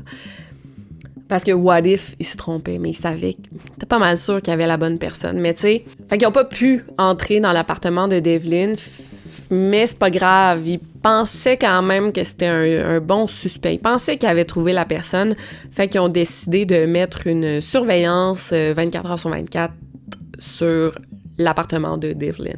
Durant les questions des policiers, Devlin leur a dit qu'il y avait son neveu à l'intérieur de l'appartement, mais il refusait quand même de les laisser rentrer. Le lendemain, les policiers ont parlé avec l'enfant à l'intérieur, Sean, qui leur a dit qu'il s'appelait Sean Wilcox, qui était le neveu de Devlin, qui s'occupait de lui pendant que son père était en voyage d'affaires. À aucun moment, les policiers ont reconnu Sean Hornbeck, puis il y en a vraiment qui vont critiquer les policiers de ça, mais je comprends un peu parce que à ce moment-là, ils cherchaient le petit Ben, c'était lui, l'enfant de l'alerte Amber, puis Sean avait vraiment changé, fait qu'ils le reconnaissaient pas du tout. Les policiers étaient en train d'essayer d'obtenir un mandat pour entrer chez Devlin, mais aussi frustrant soit-il, ils ne pouvaient pas entrer chez lui tant qu'il n'y avait pas de mandat. Et c'est vrai que c'est frustrant parce que une chance que Devlin n'a pas comme pété une coche puis il n'a pas décidé de tuer les enfants qui étaient dans son appartement puis de s'enlever la vie ensuite parce que ça aurait pu vraiment finir en drame. Fait qu'une chance, parce que là tu dis hey, c'est de la petite bureaucratie, mais il y a la vie de 2 enfants en jeu, là. Fait que c'est ça qui est frustrant. Puis là, je peux comprendre les critiques des policiers, mais c'est même pas la faute des policiers. Je pense que c'est juste le système qui est mal fait à ce niveau-là. En même temps, c'est bien fait aussi parce que ça protège les citoyens. Bref, c'est quand même fou, tu sais. Le lendemain, le vendredi matin, Devlin s'est rendu au travail comme d'habitude. Mais là, son attitude était vraiment différente. Tu sais, il était très bougon, il était de mauvaise humeur. Il riait pas avec ses collègues comme d'habitude. Et là, Prosperi lui a demandé « Hey, genre, j'ai su que t'avais eu une visite du FBI hier, tu sais, que tout est beau. » Puis là, Devlin, il a dit « Oui, ils sont venus me questionner, mais ils m'ont demandé de rentrer chez nous, puis je les ai pas laissés rentrer dans l'appartement. » Puis c'est là que Prosperi s'est posé des questions, puis ça a comme levé un genre de drapeau rouge chez lui, puis il a dit « Ben voyons, pourquoi t'es pas laissés rentrer?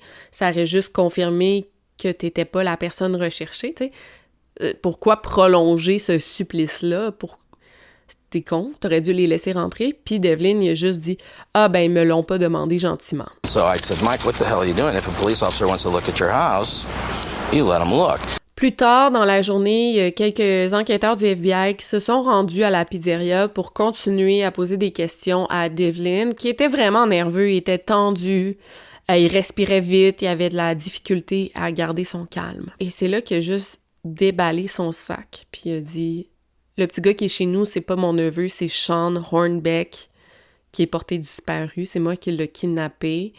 Puis les enquêteurs lui ont demandé « Est-ce que Ben est chez vous aussi? » Et là, Devlin a répondu que oui. Partie numéro 9, le miracle du Missouri. Vers 15h20, les agents du FBI ont escorté Devlin en dehors de la pizzeria. We are learning more tonight about the man suspected of kidnapping 2 boys in Missouri. One boy had been missing for 4 days. The other, found with him, had been missing for 4 years. Puis là, Devlin leur a dit « OK, je vous amène à mon appartement, mais j'ai juste peur que Sean soit effrayé. » Il voulait absolument dire à Sean que c'était pas de sa faute, puis que si les policiers lui posaient des questions, qu'il pouvait enfin dire la vérité et donner son identité réelle. Et c'est fou parce que quand il a été arrêté, Devlin n'a pas dit grand-chose, il a juste dit qu'il était une mauvaise personne. Devant l'unité D du bloc appartement, Devlin a déverrouillé la porte d'entrée pour laisser passer les policiers. Le petit Sean, disparu 5 ans plus tôt, était maintenant rendu un adolescent, puis il était juste assis tranquillement, silencieusement sur le vieux sofa usé. À côté de lui, il y avait le petit Ben qui a juste demandé aux policiers « Est-ce que vous allez me ramener à la maison maintenant? » En acquiesçant, l'agent du FBI s'est retourné vers l'ado, puis il lui a demandé son nom. Puis là, Sean a dit « Je suis Sean Hornbeck ». C'est fou raide. Quand j'ai lu ça, ça m'a donné le frisson parce que c'est fou en soi de retrouver un enfant disparu depuis quelques jours. Le retrouver sain et sauf, un enfant qui a été kidnappé, c'est un miracle en soi. Mais là, de retrouver un autre enfant porté disparu depuis 4 ans et 3 mois, un enfant qu'on croyait mort depuis longtemps, c'est juste du jamais vu. C'est un véritable miracle.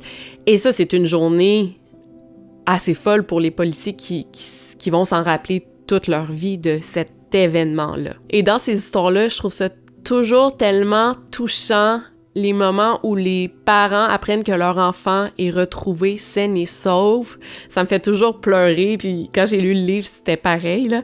Pour les Hornby, les parents de Ben, c'est fou parce qu'ils étaient chez eux à ce moment-là, et il y avait une équipe de journalistes sur place, puis ils allaient donner une entrevue télévisée quand le policier est arrivé. Il a pris les parents à part, puis ils lui ont juste dit « On l'a ». La mère de Ben, complètement sonnée, elle a juste dit « Qu'est-ce que ça veut dire? » Et là, le policier a dit « On a retrouvé Ben. » Et là, sa mère s'est juste mise à crier. We're just excited and happy to have him at home. Where were you when you heard the news? How did they contact you? And when you first held Ben again, what was going through your mind? We were in the middle of an interview, and Officer Copeland came in, and we went in and talked to him, and then we come to the sheriff's department, and Ben came in, and we grabbed him and didn't let him go. What are the situations, and haven't had the resolution that you guys have had? He's Ben. He's Ben. The first thing we asked him what he wanted to do when he got home, and he said he wanted to play computer games, so... Puis c'est fou parce qu'il croyait même pas, là, tu sais, tout le long du trajet en auto jusqu'au poste de police, le père de Ben, il demandait aux policiers, mais là, êtes-vous sûr que c'est lui, tu sais? Il arrivait pas à croire que ça leur arrivait une aussi bonne nouvelle. Du côté des Hornbeck, il y avait Pam et Craig qui étaient sur la route, puis c'était vraiment une journée pluvieuse. Fait que le téléphone de Pam a sonné, mais elle l'a laissé comme... Elle a pas répondu parce qu'elle devait se concentrer sur la route. C'était comme un moment stressant de conduite. Et là, c'est le procureur au dossier qui, en fait, a laissé un message sur la boîte vocale, puis il a dit à Pam, « Pam, appelle-moi immédiatement, c'est urgent. » Et là, je vais vous montrer ses parents qui décrivent comment ça s'est passé. When you got the call, and it had been all this time, and you get the call, can you recount that for us, what happened? The phone rang, and it was the prosecuting attorney's office. I mean, your mind just goes to really ugly places, and you know that you're about to hear something that you probably don't want to hear. Then he said that we're 95% sure that we found Sean and he's alive. And those were the sweetest words I've ever heard in my life. I immediately started crying. My wife started crying. It was just the most incredible thing that anyone could ever hear. Pam, the moment you saw his face, you knew that was your son? Oh, I knew. I knew immediately. As soon as I walked in that room and he stood up, I knew that was Sean. I had no doubt in my mind. Suite à cette belle nouvelle, les parents, évidemment, ils ont crié de joie, ils ont pleuré un bon coup avant de se rendre sur place pour recevoir leur fils. Et là, je vais vous montrer la scène lorsque les deux gars sortent de la voiture de police et voient leur famille pour la première fois. Regardez bien ça. 4:30 on Friday afternoon, 13-year-old Ben Ownby and 15-year-old Sean Hornbeck were escorted into the Franklin County Sheriff's Department. Ownby was abducted Monday afternoon near his home in Beaufort, Missouri. Hornbeck disappeared 4.5 years ago near his home in Richwoods. Both boys appear at this point to be okay. Obviously, they'll be checked out to make certain that they're in good shape. It's just unbelievable that it was. L'événement appelé le miracle du Missouri était partout aux nouvelles ce vendredi-là. Puis c'est tellement rare des bonnes nouvelles de même, tu sais, les gens regardaient ça en direct chez eux, dans des bars, sur des gros écrans ou même dans des télévisions de magasins.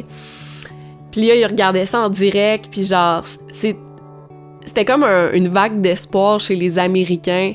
Les gens applaudissaient, se prenaient dans leurs bras. C'était comme... c'est fou, là. C'est comme penser à une disparition de votre ville, de votre province, votre pays, en tout cas, qui est encore irrésolue aujourd'hui. Puis là, tu vois la personne en vie.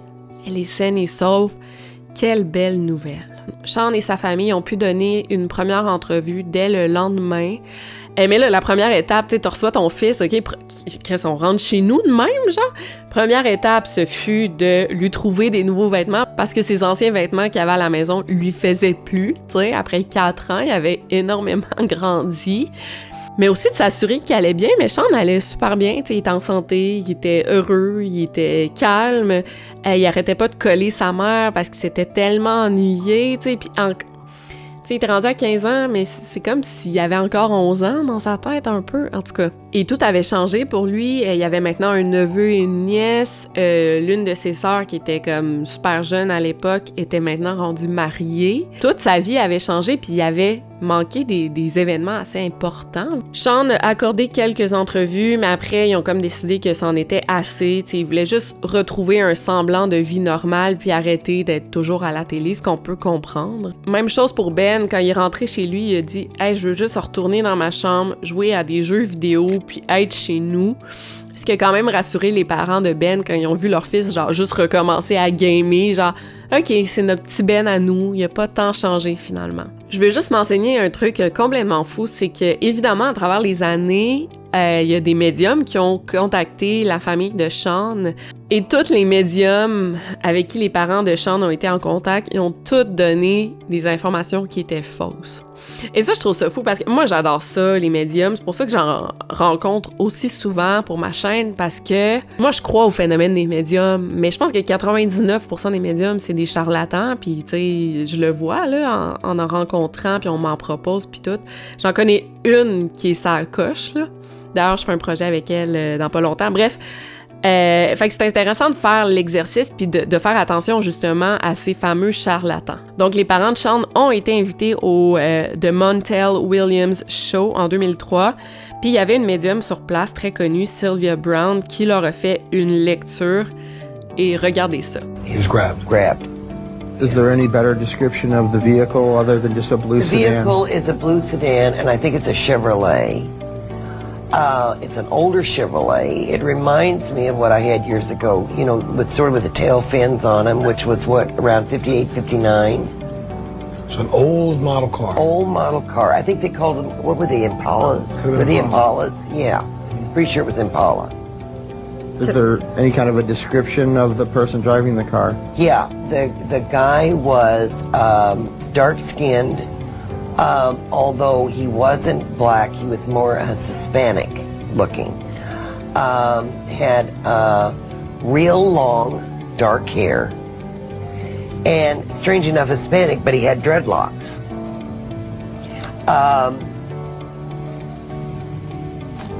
He was really tall and really almost like what you think a basketball player's build would be. Et c'est fou parce que sa description était tellement erronée. T'sais, elle a dit que Sean a été enlevé par un homme à la peau foncée, un hispanophone très grand avec des rastas, et qui a été kidnappé dans une Chevrolet sédan bleu, alors que Sean a été kidnappé par un homme blanc, pas si grand que ça, les cheveux courts, dans un pick-up blanc Nissan. Elle avait tout faux, puis quand les parents ont demandé à la médium si leur fils était toujours en vie, elle a répondu que non, il était mort. T'sais, quel culot, puis c'est, comment tu dis ça à une famille, c'est terrible. Partie numéro 10, l'après. Le lendemain de l'arrestation de Devlin, il y a Mike Prosperi, le propriétaire de la pizzeria, qui a dû s'expliquer et s'excuser auprès de ses clients qui, eux, en revenaient pas qu'il ait pu engager un kidnappeur d'enfants puis un pédophile. Et au départ, les médias avaient faussement relayé l'information comme de quoi que Michael Devlin était au registre des délinquants sexuels de l'Utah, mais c'était faux. Michael Devlin n'avait aucun casier criminel. Fait que Mike Prosperi n'avait littéralement aucun moyen de savoir que le gérant de sa pizzeria était un monstre comme ça. T'sais, jamais il se serait douté de ça. Le lendemain de l'arrestation de Michael Devlin, il y a quelqu'un qui a lancé comme une grosse pierre dans la fenêtre de la pizzeria. Les gens étaient furieux, puis ils voulaient trouver un coupable. T'sais, bon, oui, il y a Michael Devlin, mais ils voulaient avoir des explications à tout ça. Mais Prosperi, il n'y avait aucun moyen de savoir qu'est-ce qui se tramait dans la vie de son employé. Selon des études de 2001 sur la prévention des abus sexuels envers des enfants, les pédocriminels peuvent être classés en 3 catégories. Là, je trouve ça quand même intéressant de vous expliquer tout ça.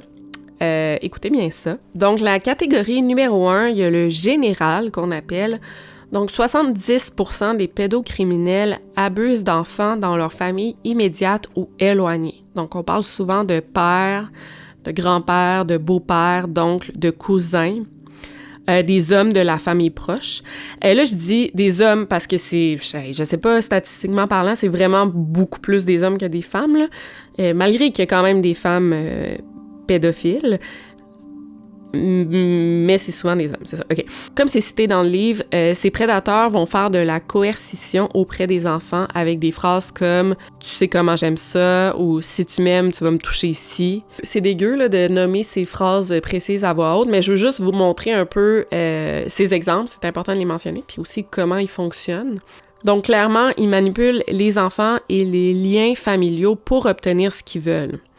Et ici, il y a souvent ce lien de dépendance entre l'enfant agressé et son agresseur. Comme j'ai dit plus tôt, il a besoin de lui pour des besoins essentiels comme de la nourriture, des vêtements et même un toit. La catégorie numéro 2, c'est le groomer.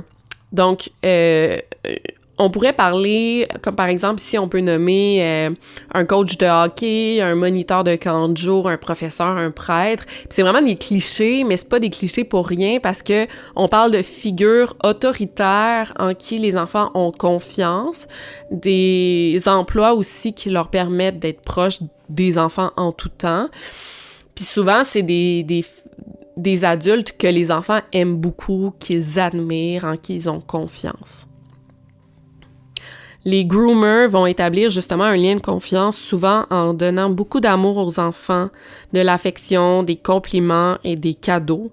C'est une technique qui est plus longue et l'abus sexuel va durer plusieurs années. La 3e catégorie, c'est l'agrippeur. En anglais, ça s'appelle the grabber, là, mais je pense que l'agrippeur, c'est quand même une bonne traduction, donc la personne qui agrippe comme ça. Bon, là, on parle de parfaits étrangers ou des connaissances très, très éloignées de l'enfant qui vont user de violence pour agresser sexuellement l'enfant. Donc, l'adulte va tendre un piège à l'enfant pour l'attraper dans un coin sombre ou kidnapper l'enfant pour l'amener dans son auto. Parfois, l'agresseur va utiliser une arme pour faire peur à l'enfant. C'est un peu plus rare que les autres catégories. On parle d'un 10% des pédocriminels qui vont faire ça de cette manière-là. Normalement, c'est un abus sexuel qui arrive juste une fois.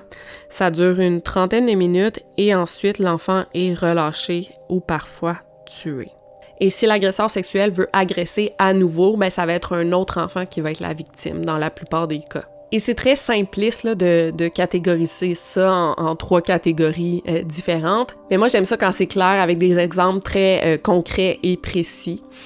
Mais ça arrive parfois que les agresseurs sexuels vont se retrouver dans 1 ou 2 ou même 3 catégories en même temps. C'est pas exclu. Puis aussi, le même agresseur peut utiliser des techniques différentes. Fait que c'est pour ça que je dis c'est jamais noir ou blanc, mais ça nous donne une bonne idée. Et pourquoi je vous dis tout ça, c'est que Devlin, lui, il fit chacune de ces catégories. Tu sais, il a kidnappé Sean et Ben, donc il pourrait être un agrippeur, mais il a aussi groomé Sean pendant plusieurs années. Donc on parle d'un abus sexuel qui a duré 4 ans et 3 mois. Mais aussi, il est devenu une sorte de figure paternelle pour Sean, ce qui le classerait aussi dans la première catégorie. Fait que c'est vraiment un cas unique. Le 18 janvier 2007, Michael Devlin a plaidé non coupable pour des charges de kidnapping, même s'il avait déjà avoué, fait que ça c'est bizarre.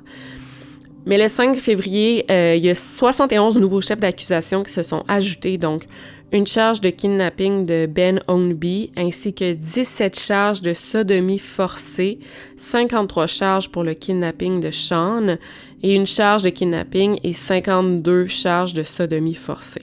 Puis là, je pense qu'on n'utilise plus vraiment ça, le terme sodomie forcée, là, mais dans le Missouri à cette époque-là, oui. Finalement, le 6 octobre 2007, Devlin a plaidé coupable à toutes les charges contre lui, tous les chefs d'accusation, parce qu'il voulait pas que les 2 enfants aient à aller témoigner en cour et subir un procès. Il a été condamné à la prison à vie sans possibilité de libération. En fait, il a été condamné à 1850 ans de prison, là, fait que ça niaise pas les Américains. Je suis pas toujours d'accord, mais pour ça, c'est quand même c'est parfait, là. Quand toute cette affaire est sortie et qu'on en a appris un peu plus sur la vie que Sean menait en captivité, c'est là qu'on se pose la question pourquoi il n'a pas été secouru plus tôt. Par exemple, sur un banc de parc devant l'épicerie de la ville, il y avait carrément une énorme photo de Sean d'affiché. Donc, pourquoi personne ne fait de lien avant?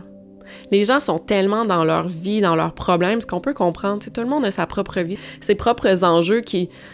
Je pense que tout le monde, on est tellement distrait, puis les gens ont juste pas remarqué. Le pire, c'est que pendant que Sean a été séquestré, pendant 4 ans et 3 mois, il a été en contact avec la police à 2 reprises. Moins d'1 an après son enlèvement, Sean a appelé la police pour signaler le vol de son vélo. Et quand la police s'est rendue à l'appartement où il habitait avec Devlin, Sean s'est présenté comme étant Sean Devlin et il disait que s'était fait voler son nouveau vélo. En même temps, c'est difficile de se fier à juste une photo versus la personne que tu as en vrai. T'sais, des fois, tu as des photos de toi puis tu y ressembles même pas. Fait que c'était difficile pour la police de faire 1 + 1, puis en plus, Sean, ça avait pas l'air d'un petit gars kidnappé, d'un petit gars malheureux. Mais c'est quand même frustrant de constater ça, parce qu'on parle quand même de 2 petits gars du même âge, la même apparence, le même nom. Il aurait fallu que les policiers fassent le lien avant, mais on peut comprendre pourquoi ils l'ont pas fait. Une autre fois, en 2006, Sean était à vélo vers minuit le soir, puis il était seul. Et la police s'est arrêtée près de lui pour savoir ce qu'un petit gars de cet âge-là faisait seul dehors à une telle heure. Puis là, Sean a dit que son nom était Sean Devlin et qu'il était en train de rentrer à la maison. Il revenait de chez son ami. Mais encore là, pour la police, c'était difficile de faire un lien avec l'enfant disparu, l'enfant kidnappé. Je veux dire, ils pouvaient pas savoir. C'est difficile de comprendre cette histoire-là. Même moi, j'ai la difficulté à comprendre le comportement de Sean.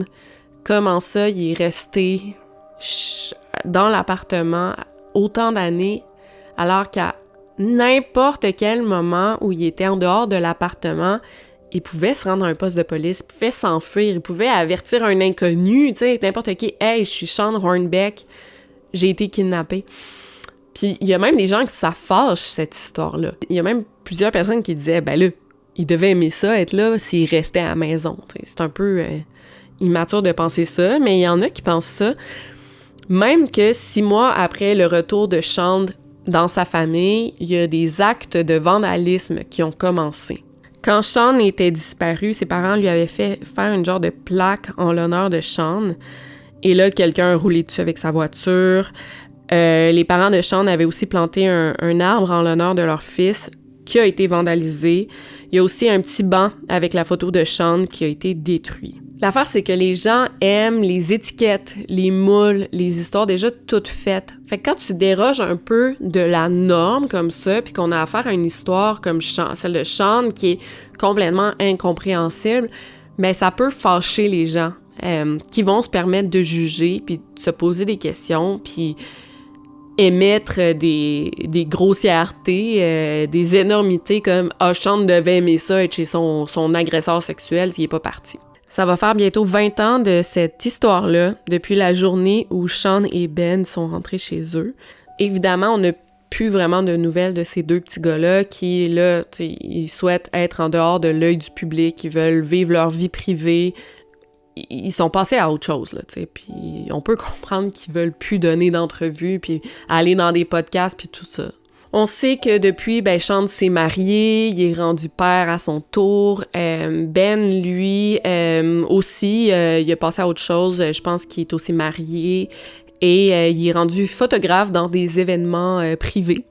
Les deux gars habitent dans la ville de Saint-Louis, dans le Missouri. Quelle histoire pour vrai, j'avais tellement hâte d'en parler parce que ça faisait des années que c'était sur ma liste de sujets. Puis je suis tombée sur ce livre-là sur Amazon, c'est Invisible Chains, Sean Hornbeck and the Kidnapping Case That Shook the Nation, de Christina Sowane, je suis pas capable de le prononcer.